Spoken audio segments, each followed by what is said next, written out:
दरअसल पिछले काफी दिनों से केंद्र सरकार और सुप्रीम कोर्ट के बीच जजों की नियुक्ति को लेकर वाक युद्ध चल रहा है। अब इस विवाद की गूंज संसद तक पहुंच गई है। केंद्रीय कानून मंत्री ने एक बार फिर इस बात पर जोर दिया कि जजों की नियुक्ति में सरकार की बहुत सीमित भूमिका है। रिजिजू ने बड़ी संख्या में लंबित मामलों पर संसद में एक सवाल का जवाब दे रहे थे। इसी दौरान उन्होंने एक बार फिर से न्यायाधीशों की नियुक्ति की कॉलेजियम प्रणाली की आलोचना की। उन्होंने कहा कि यह चिंताजनक है कि देश भर में 5 करोड़ से अधिक मामले लंबित हैं।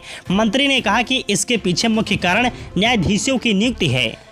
विधि एवं न्याय मंत्री ने संसद में कहा कि देश की विभिन्न अदालतों में लंबित मामलों की संख्या 5 करोड़ की संख्या को छूने वाली है और सरकार ने इसमें कमी लाने के लिए कदम उठाए हैं, लेकिन न्यायाधीशों की नियुक्ति के संबंध में उसके पास सीमित अधिकार है। रिजिजू ने राज्यसभा में प्रश्नकाल के दौरान पूरक सवालों का जवाब देते हुए कहा कि देश की विभिन्न अदालतों में बड़ी संख्या में मामलों के लंबित होने में आम लोगों पर पड़ने वाले असर को समझा जा सकता है।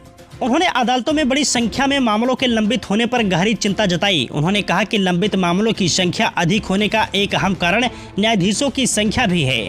उन्होंने कहा कि न्यायाधीशों के रिक्त पदों को भरने के लिए केंद्र के पास बहुत अधिकार नहीं है और उसे इसके लिए कॉलेजियम द्वारा सुझाए गए नामों पर ही विचार करना होता है और सरकार नए नाम नहीं खोज सकती है। उन्होंने कहा कि 2015 में संसद के दोनों सदनों ने राष्ट्रीय न्यायिक नियुक्ति आयोग NJAC विधेयक को सर्वसम्मति से मंजूरी दी थी और उसे 2/3 राज्यों ने भी मंजूरी दी थी। उन्होंने कहा कि देश संविधान से और लोगों की भावना से चलता है और देश की संप्रभुता लोगों के पास है। रिजिजू ने कहा कि लेकिन उच्चतम न्यायालय ने संबंधित कानून को रद्द कर दिया। उन्होंने कहा कि उस कानून को रद्द करने वाली पीठ में शामिल न्यायाधीशों के साथ ही कई अन्य सेवानिवृत्त न्यायाधीशों एवं न्यायविदों ने भी कहा है कि कानून रद्द करने का वह फैसला सही नहीं था।